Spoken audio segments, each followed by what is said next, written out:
Electric recently announced that they're retiring, I think, around 800 megawatts of coal-fired capacity, and they're switching to natural gas. And that has a lot to do with, again, the nitrogen oxides and the sulfur dioxide, and they're saying, it's not worth putting new scrubbers on these plants. We're just going to go out and build new ones and burn natural gas. We're going to pay for that as ratepayers as we start to change that up.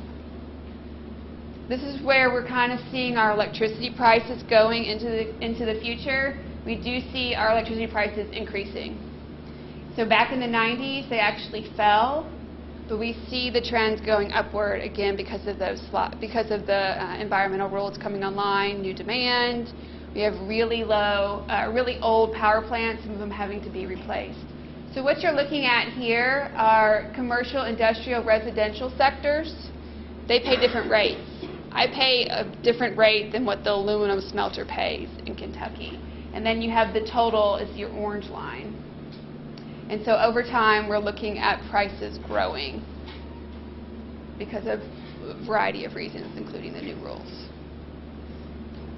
I think this is my last slide, but these are all the different reasons that we see states turning to renewables. The reducing current electricity bills, not so much in Kentucky because we have such low cost electricity because of coal, but definitely adding predictability. When you're using wind and solar, when you have that in your portfolio, you're not paying for fuel.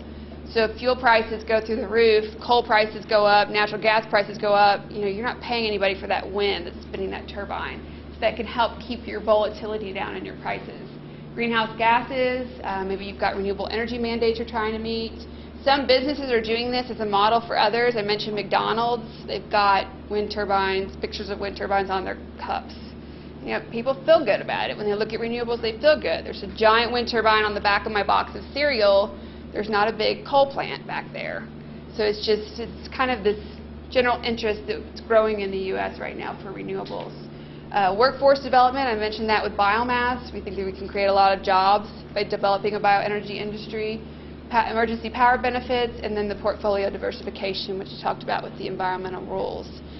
Putting all your eggs in one basket, does that create risk? Is that a problem when you do that? Probably quite a few more benefits out there that others would focus on, but that's just a little bit of an overview.